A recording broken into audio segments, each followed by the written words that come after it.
Hi everyone, welcome to a reading vlog.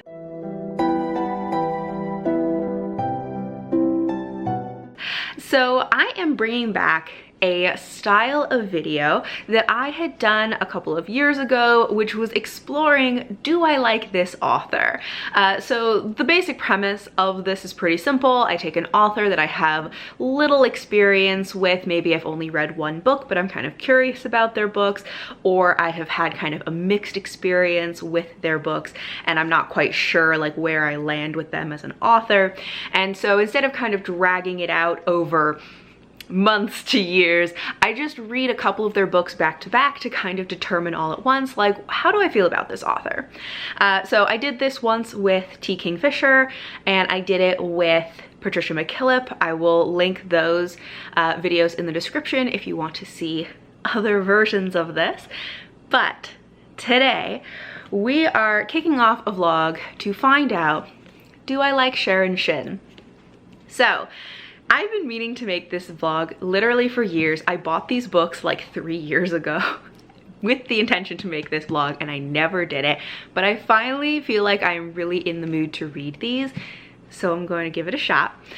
Sharon Shinn, I have only read one book from her. I read a standalone that is Summers at Castle Auburn, which I read few years ago and I enjoyed it. It's been a little while now, but from what I remember, I think that I liked it. I had a fun time. It wasn't like a really deep, complex fantasy, but it was really enjoyable. There were maybe some places where I felt like it could have used a little, you know, a little more depth, a little more like nuance to things. But overall, I had a good time and I wanted to read more from this author. And so I've been meaning to read more from her for like 3 years now. So I got these two books. These are each the first book in a series. I think each of these series is like 4 or 5 books. I usually try to do 3 books for these types of vlogs, but I just didn't feel like her other stuff really called out to me, and I didn't want to just pick a 3rd book just for the sake of having 3, even if I thought the other one, like the 3rd one, didn't really have a good chance of me liking it that much. These were the ones that really called out to me, and since they're at the beginning of a series, if I like them, I do have quite a bit of reading to do, which is great. So let's talk about these specific books. First is Mystic and Rider. This is the first book in the 12 Houses series, and it is blurbed by Robin Hobb and Anne McCaffrey, which is interesting.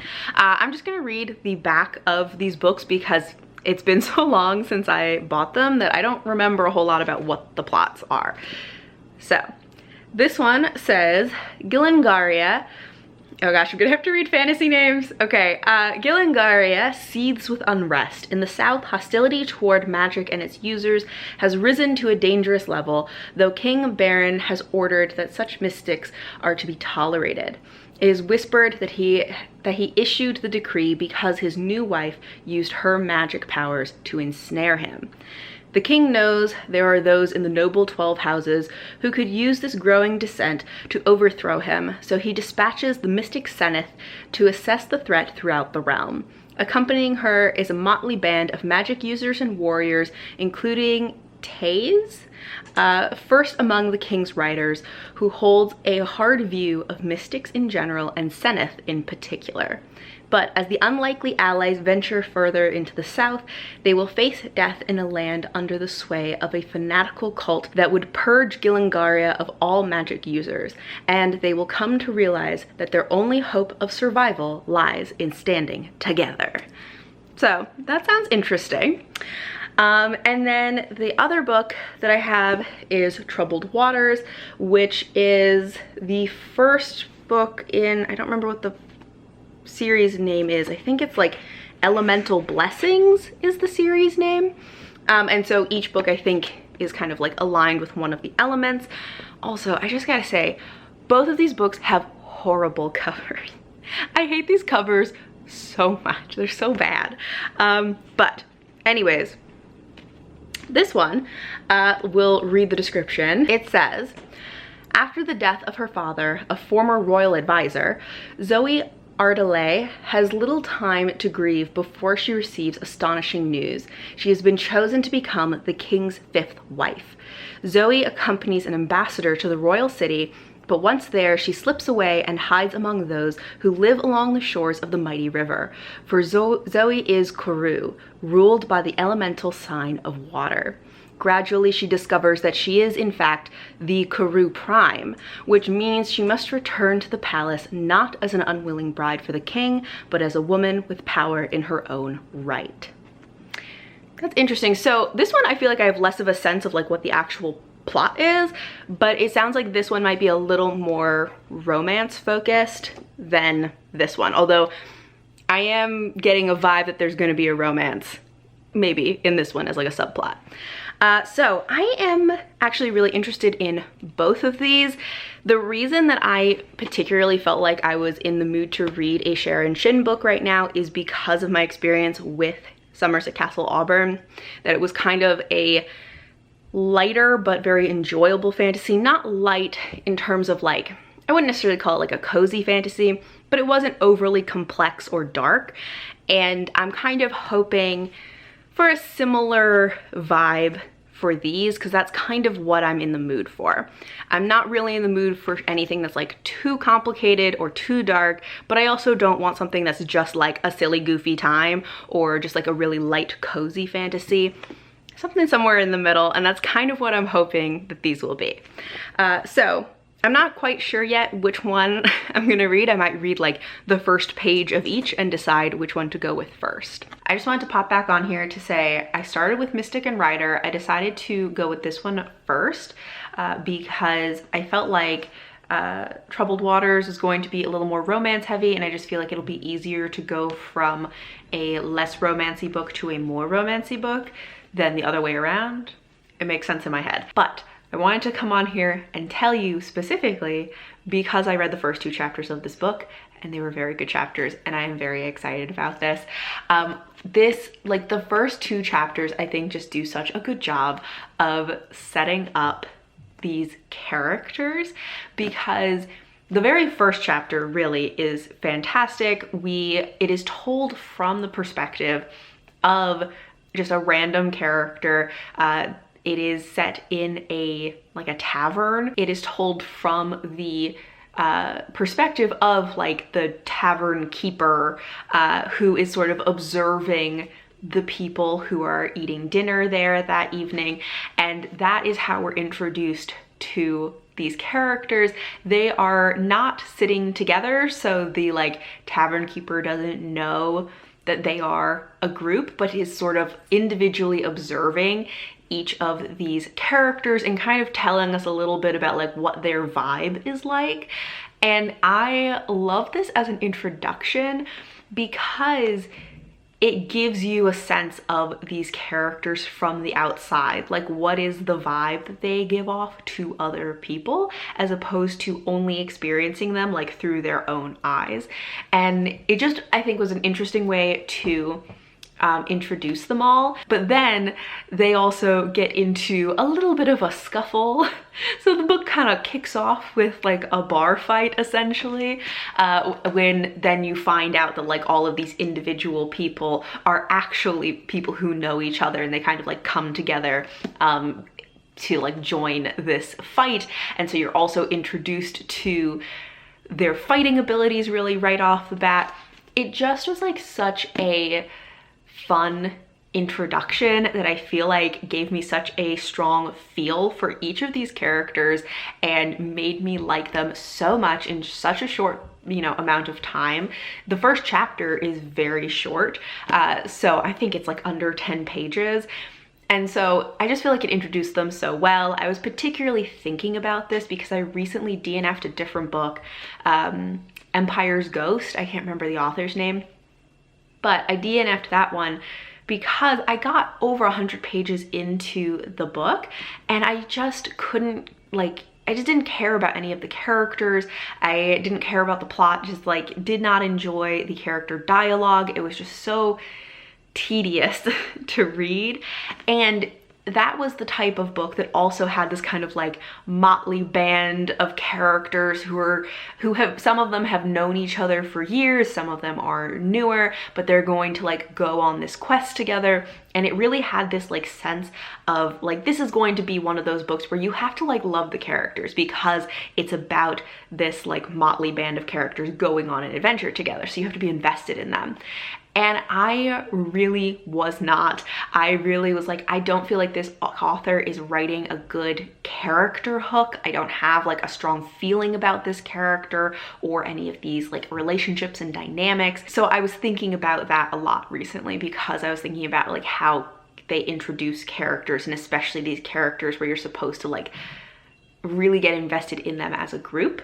And I just feel like this one did such a good job that like in under 10 pages succeeded at something that that other book couldn't do in over 100 pages. Like I read that first chapter and I just was like, I am on board for these characters. I am in. So I am really looking forward to the rest of this. Hello, so if this looks like a weird place for me to be sitting, I'm sitting behind my couch because this is where I get the best light because my big window is right there. And Merlin is very curious why I'm sitting on the floor. He's like, this is interesting. This is a good height for me. Anyway, I am a little bit further into Mystic and Rider. I'm about 100 pages, so about here, in the book. So I thought I would tell you a little bit more about it and kind of what is going on in this. I think I read the description at the beginning of this, but to kind of paraphrase, put this in my own words, my understanding of what's going on is that, so this is set in Gillingaria, which is a kingdom that has one king, but then within it there are 12 noble houses. In this world, magic users are called mystics, and there has been a long history of people being suspicious of mystics. Different houses and like their, you know, lands have varying levels of acceptance. Some places are very accepting, or some places are just tolerant, and then some places have always been more suspicious and potentially violent towards mystics. In some families, both like the noble houses and also just among regular people, in some families they will like turn out or disinherit somebody that is discovered to be a mystic. The plot of this story is that it is following this group of characters. There are 3 mystics and 2 riders at the beginning who are given a task by the king to essentially go, especially among the southern houses, to kind of figure out how they're feeling about mystics. There has been sort of a growing dislike of mystics, even though there's always been a little bit of a suspicion, but it's been getting worse over the years. The king wants to find out like, how bad is it, and are people like, is there the potential for war or something going on because of how people are feeling. And so he sent this group of people to essentially just travel among different houses, particularly the southern houses, which tend to have more negative views towards mystics, to kind of figure out, both among the common people and the noble houses, how they're feeling and if he should be worried. And so the main person who's kind of leading this or who's charged with this mission is Seneth, who is a mystic, and she has kind of lived a lot of lives. She has traveled a lot, taken up lots of different jobs along the way. She is, I think she's like 34, they said. So I always love it when there is a character in a fantasy book who is, you know, a little bit older, like at least not like teens to 20s. So that is fun also. And her mystic power is particularly with fire. The other 2 mystics that are traveling with her are both shifters, so they can change their shape, either change what they look like as a person or change into the shape of like an animal. And one of them, Kira, is the daughter of a noble house in the north. Her father did not disinherit her, although I don't think she cannot become like the she's not like the heir to his house, but you know, she was treated as a daughter. She wasn't kicked out. She was given tutors. She was taken care of, and kind of her father used his power and influence to force the other noble houses to treat her fairly. And then the other mystic traveling with them is Donald, who is Kira's childhood friend. He is from a farming family, but the two of them were trained together so that she could have another like kid around her age being trained as in shifting powers, and so they've grown up together and he's very loyal to her. So they're traveling with Seneth, and then the other two characters are King's Riders. So the King's Riders are these like elite warriors who are completely loyal to the king. It's very difficult to become a King's Rider because they're kind of the best of the best. And they are, yeah, they have complete loyalty to the king, do anything that he says. And so he sent two of them along with this group to help and protect them. So that's who we kind of start with at the beginning. There are a couple additions to the group along the way, but I don't want to like spoil anything. My air conditioning just turned on, so hopefully it's not too loud. But we're following this band of characters as they are traveling, and there are some tensions within the group. Some characters have known each other longer. The mystics have all kind of like known each other longer, and then the riders, they know each other but don't know the mystics as well. Both of the riders have kind of negative views about the mystics, but so we're following them as they are traveling around, going from town to town, staying in different places, using different disguises, collecting companions along the way, as they are kind of trying to figure out what is going on and what the feelings towards mystics are. And the general vibe is not good. There are like rising negative feelings towards mystics for sure, and a lot of that is driven by this religion, which is sort of a religious cult around is it the Pale Mother? They have a couple of different goddesses, but most of them seem to have kind of fallen out of favor. People don't worship them that much, but the Pale Mother is a moon goddess, and there has recently been a resurgence in people worshiping the Pale Mother, and then particularly like using religious fanaticism and like combining that with fear and hatred of mystics to like actively hunt mystics. So as they are traveling further south, things are getting more and more dangerous. But so far, I am enjoying this. I am really liking the characters and the character moments between them. So definitely going to keep reading on. We're back behind the couch to give an update. I am over halfway through. I think I'm about 60% of the way through Mystic and Rider. Still enjoying it. Overall, my feeling right now is that I am liking the writing. I think the world and the plot are interesting. I like these characters. I think the character dynamics between them are fun. There is kind of like a very slowly building potential romance. I'm hoping this goes somewhere, and I feel like it will. It's just like, it's moving slow, which is great. Love a slow burn.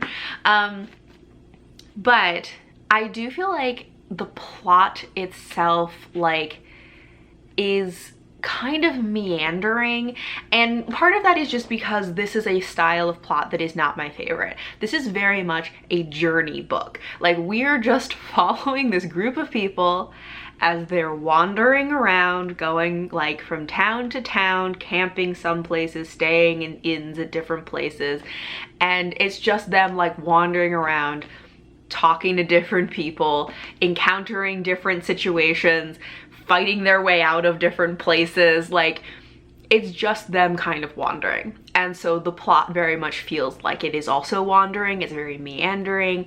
It's not even a journey book that has like an end goal exactly. Essentially the end goal is like they kind of check out all of the southern places that they need to, and then they go back the way they came. and report back. That's the plot. And that is not my favorite. I don't really love journey books. I find them kind of boring. I know some people really love that kind of book because you get to kind of visit and explore and experience different places in this fantasy world. So if you love that kind of thing, then you might enjoy this more.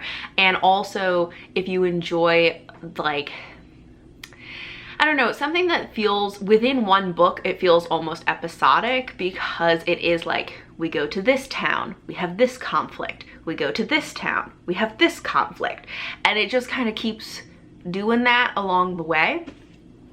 However, I will say that even with this being a style of story that just isn't my favorite, I am having a surprisingly good time with this.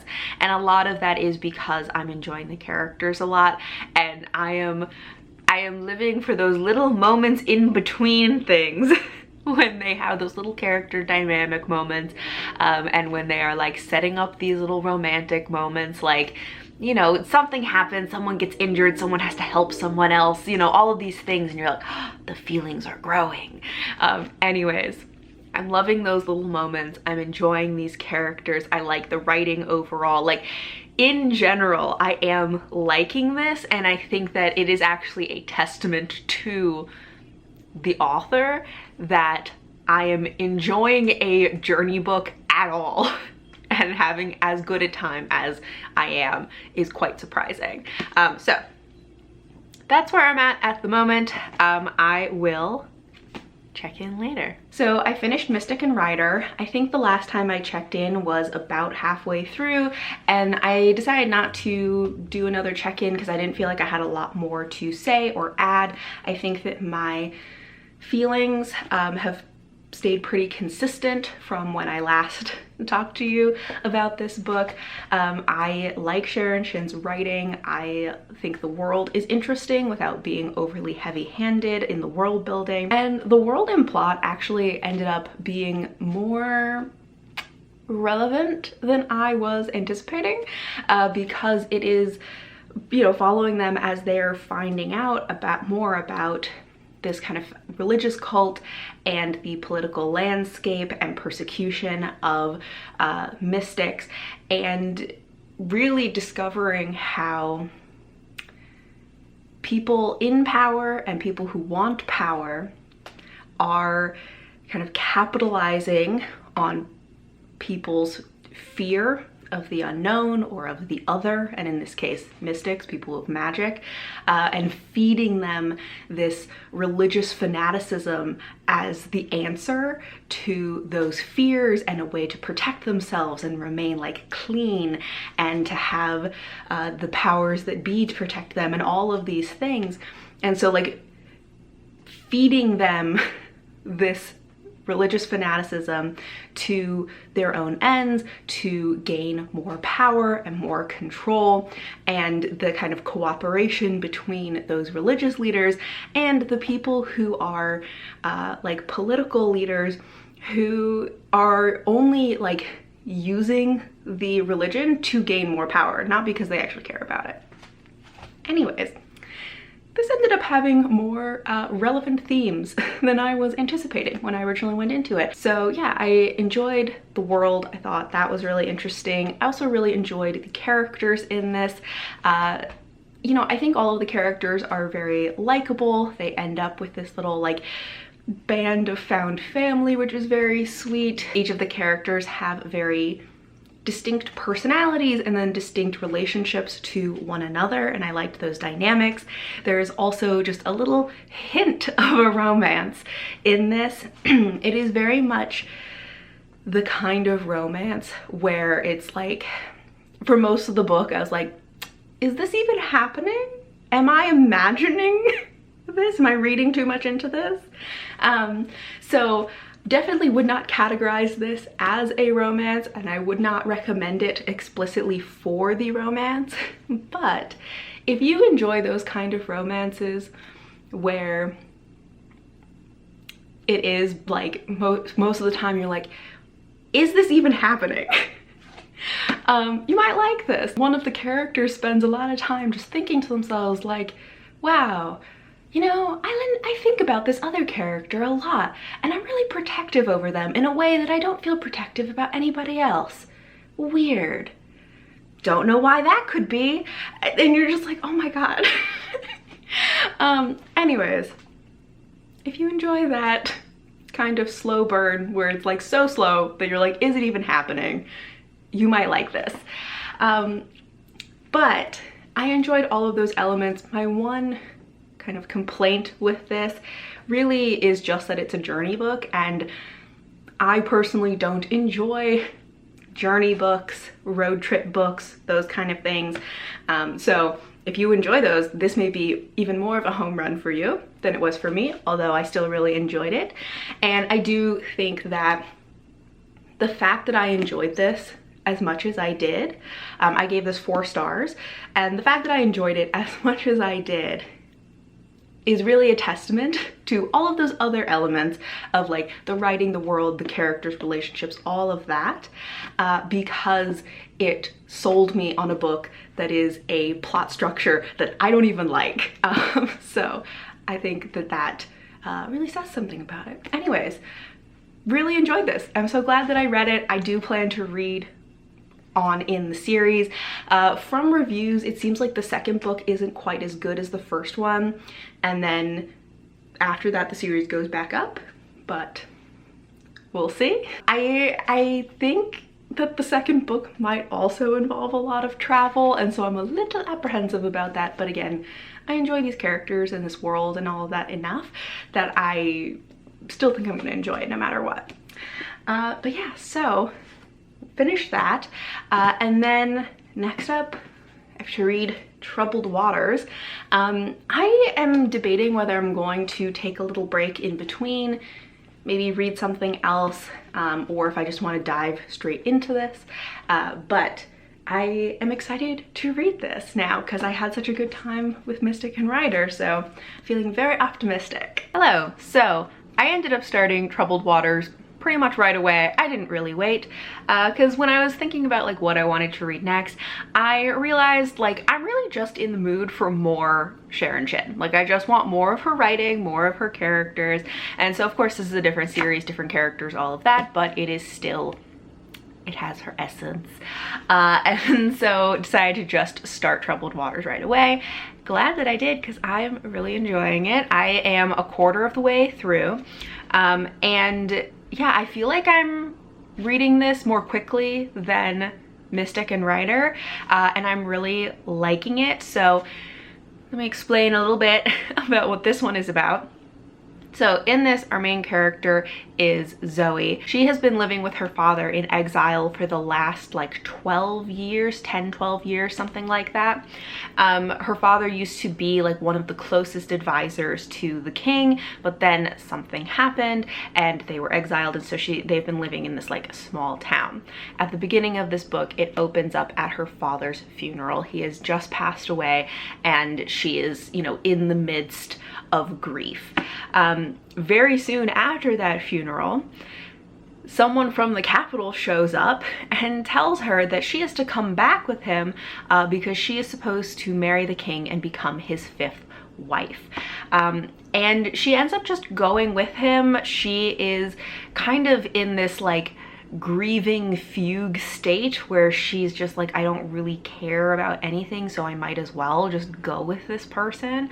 And also a command from the king, you don't have a lot of choices, so she goes with him, and then from there fairly quickly ends up taking a different route than what they were planning for her, and starts kind of making a life for herself in the city. So that is kind of where we are now, is that she is sort of hiding out from the palace, but making a new life for herself in the city.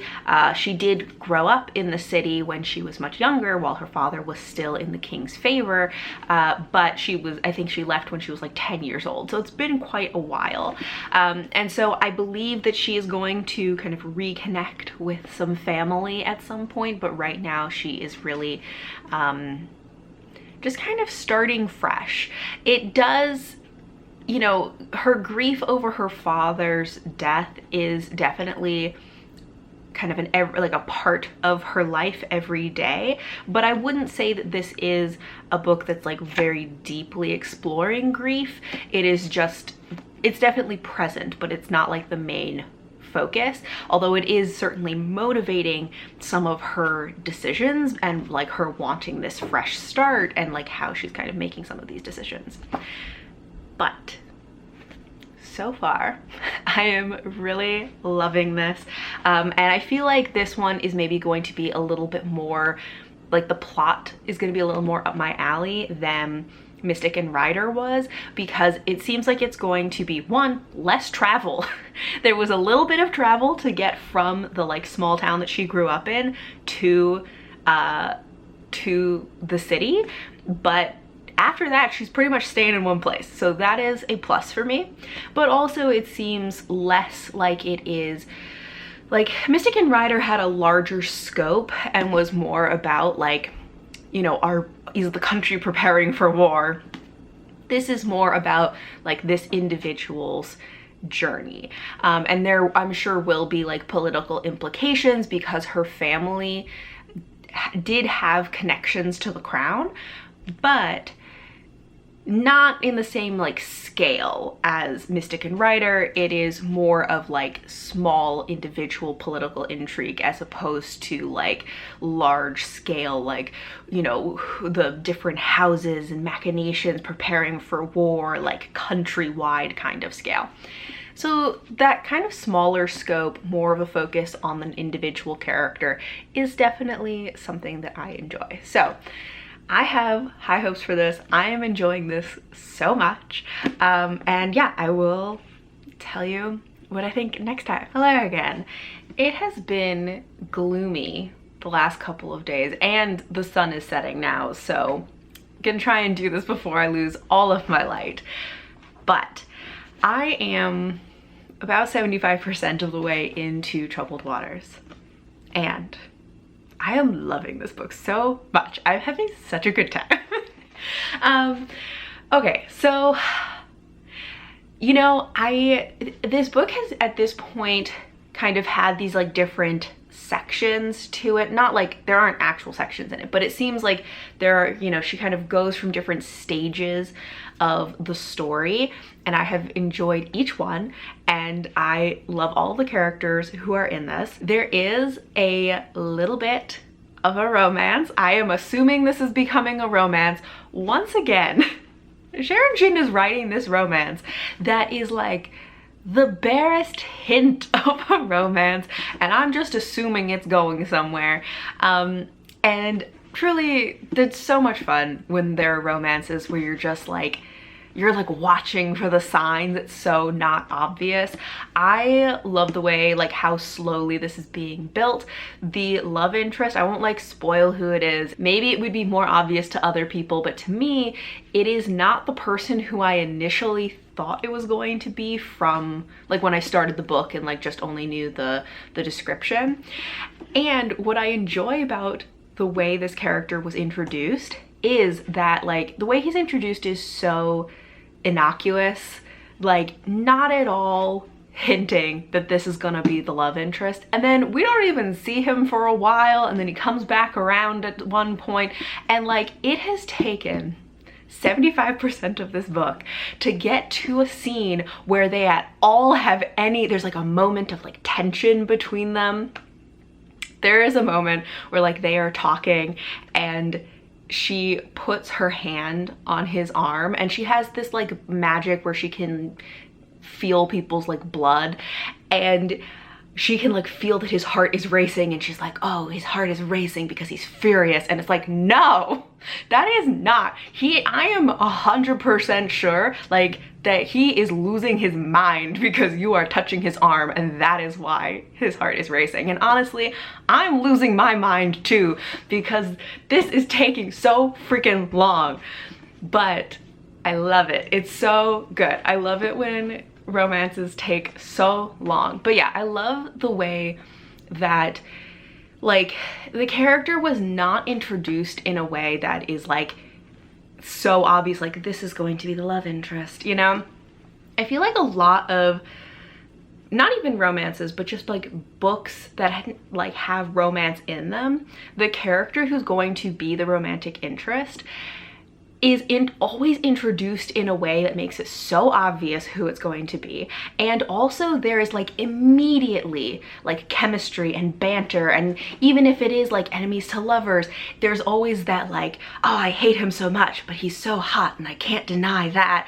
And it just like makes it so obvious, and it just moves too quickly, and I just enjoy so much that there was none of that. This character was introduced the way that you would introduce literally any other character, and at first I thought that this was gonna just be like a background character who was barely gonna be important. Also, I will say the romantic interest is kind of an archetype that I enjoy, which is this very like buttoned up kind of character, and so it like takes a while to like get to know him and like, you know, crack the shell. I love those kind of characters in romances, so I'm very excited about this, and I have 25% of the book left, and I'm hoping that in that last 25% things move a little bit faster, because like, oh my god, the next book does not follow the same character, so this romance has to happen in this book.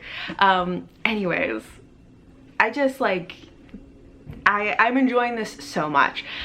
Other than the romance, I will say,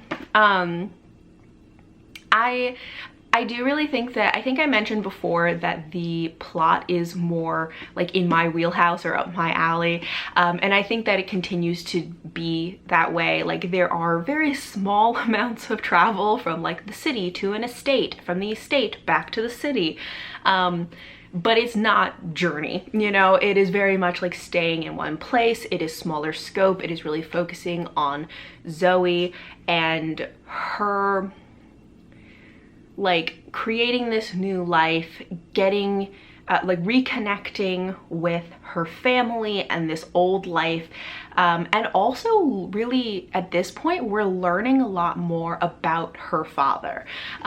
It's something that, you know, she was aware that her father was an imperfect person, but she has been discovering more secrets that he held from her, and more questionable things that he had done, which contributed to their exile.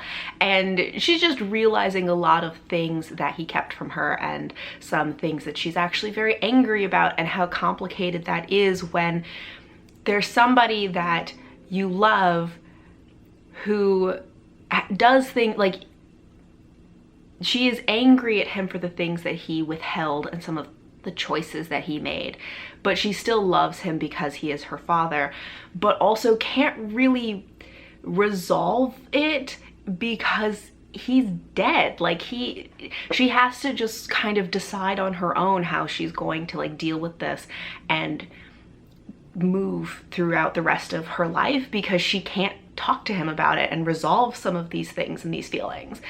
So that's been a really interesting part of this story. There have been just some like really endearing characters, and characters that she meets early in the book who come back around later. Yeah, also this world I think is just really interesting and creative. Like it's not like the craziest, you know, magical world, but I am really enjoying the vibes of this world. It has an interesting like social system and magic system that is based around elements, but it's not just the 4 elements. There's air, water, fire, earth, and wood. And then each of those have certain characteristics, or each one has certain body parts associated with them. So it's water and blood, air and spirit, fire and mind, wood and bone, and earth and flesh. And then each of them have like certain personality characteristics, or like, not personality characteristics, they're blessings. That's why the series is called Elemental Blessings. And they actually give you a little guide in the front that has like each of the categories and the blessings associated with them. So our main character is Karu, which is water and blood. And so like their blessings are change, travel, flexibility, swiftness, resilience, luck, persistence, and surprise. And so something that's a little unclear to me is like how this is sort of like a social system, because there are certain families, like noble families, who are associated with each of these elements, but everybody has kind of an affinity for one of these elements, and you tend to have like certain, you know, characteristics that go along with your element's blessings. However, it's unclear to me if like people have magic associated with them, except for the prime. So in each of these noble families, there is the prime, which is essentially the like head of the family, and whoever is the prime does have magical abilities connected to their element. But other than that, it doesn't seem to me like regular people have any like magical connection to the elements. But I feel like I would like a little more clarity on how that works. But they also have these like traditions around these blessings where like every like temple that they have, you know, has a space for each of one of the 5 blessings. And so you can go and like meditate or pray in those specific areas to kind of absorb the qualities of whichever like blessing you need. As far as I can tell, they don't have gods. It does, like, I'm not quite sure how the religious aspect of this works. So there are some elements of it that's like not super clear about the world, but I also don't mind. But each of these like temples also has a bowl of elemental blessings, and so in each bowl there are these like chips or coins that each one has a blessing written on it, and people will, you know, pull 1 or 3 blessings from the bowl, and those are meant to kind of it's not exactly like divination, but a little bit that are sort of like, what's the vibe for your near future. And they also do this when someone is born. Like, so when a child is born, one of their parents will go and pull 3 blessings for them, and then those 3 blessings are kind of what's in store for them, or like qualities that they will have throughout their life. And people will ask each other like, oh, what were your 3 blessings? And it's like very important to them about like that it's somehow predictive of their life. Anyway, I just think the incorporation of the blessings is kind of interesting. The characters in this frequently go pull blessings, and you can kind of see how those blessings are aligned with what is happening in the story. A lot of other like small world elements that I just think are very interesting about this, but I won't like get into all of the little details about it. Yeah, so I think there are a couple things that could be more clear, like how the magic works, or exactly how is this connected to spirituality, or like who does anyone other than the primes have magic, like those kind of questions. But this also, like, I don't mind that those aren't really being answered. I'm enjoying this a lot, and I also think that though we have enough information about this world in order to understand this story, and that, I think, is what really matters. And it certainly is not a story that is like overly interested in like info dumping about the world. You kind of like learn through practice, which I enjoy. So yeah, it's just like, it's not a thing that bothers me, but I guess it could bother other people depending on how particular you are about like understanding every detail of a world. And also, this is the first book in a 5-book series, so might get more of those answers as the series goes on, or might not. I don't know. Anyways, all of this to say, I'm having a great time. I just really enjoy Sharon Shinn's writing. I like the vibes that she creates, characters, the world. Like, this is just so much fun, and I am so happy that I finally picked this up. And yeah, I am gonna finish the last like 25%. I'll probably finish this probably in the next day or two, depending on how quickly I read it, but I have really been reading this so much faster than I read Mystic and Rider. As much as I enjoyed that one, because it was a journey book, it just didn't entice me as much to like come back to it or to read large chunks of it at a time. Whereas this one, I'm just like eating it up so fast. Anyways, I will stop rambling. I'm just so excited about this that I'm like, I'm just gonna talk about this forever and ever. But I will let you know my final thoughts when I finish this. All right, so I finished Troubled Waters last night. And also, I'm gonna say, the last time I checked in, I think I said I was at 75%. I was actually at like 60 something percent. So I was not as far along as I thought, but I finished Troubled Waters.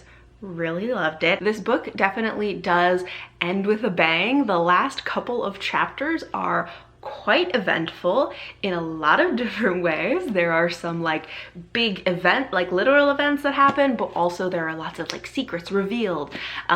This one definitely focuses a lot more on like court intrigue and politics than Mystic and Rider. I think Mystic and Rider had a much larger scope as they are traveling around and trying to see like, are we gonna have a civil war on our hands?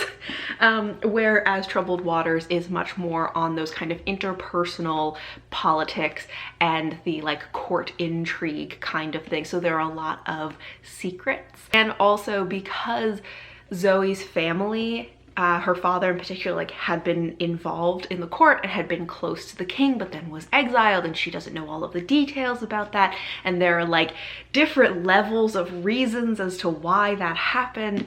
And so she is finding out more about her own family secrets, but then also like the secrets of the court and the king and all of this. And so there are lots of things that are like slowly unveiled. I don't know if I have like so much more to add to what I've already been saying about this, but I really like the way Sharon Shinn kind of constructs her worlds and her characters.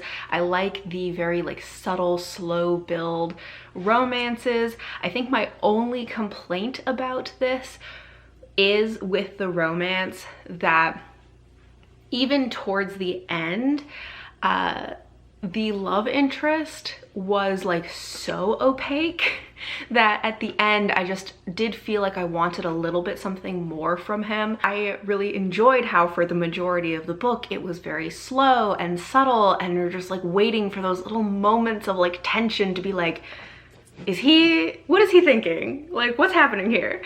But when we got to the end, I just felt like I wanted a little bit something more, a little more transparency from him and his feelings, a little bit more, maybe like a declaration, or even if like there was just a small section that was from his point of view. The whole book is really only from our main character Zoe's perspective, and a lot of times in romances, I like getting the perspective of both people because I want to see like how they view each other and how they feel about each other.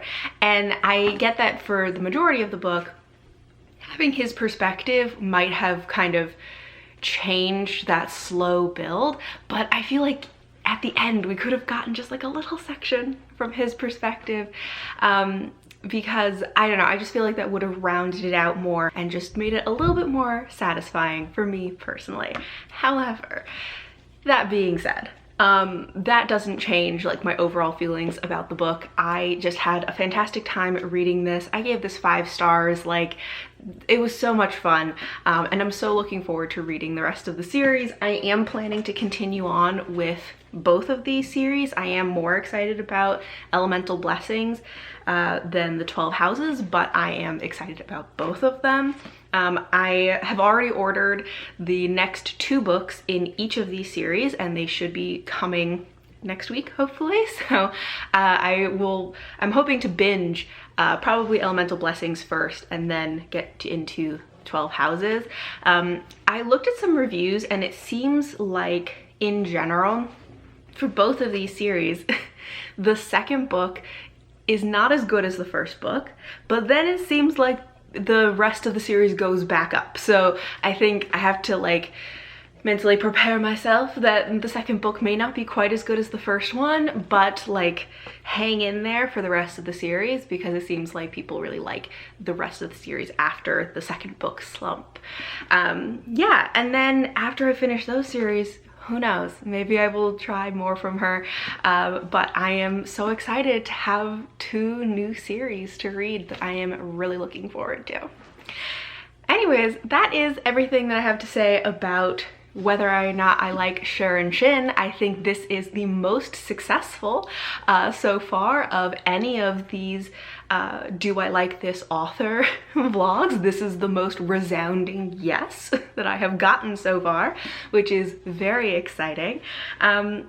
You know, let me know if you want more of these style of videos. I haven't really been doing them for a while, but I just decided to bring it back because I have been planning to do it specifically for Sharon Shinn for so long, and I just had these books and I was like, I just need to do this video. But if this is a style of vlog that you guys are interested in, I will think up more authors that I need to check out. So let me know what you think. And also, let me know if you have read Sharon Shinn. I would love to hear what your thoughts are, you know, non-spoiler, but like what are your thoughts about her books and her series? What are your favorites? But thank you all for watching, and until next time, bye!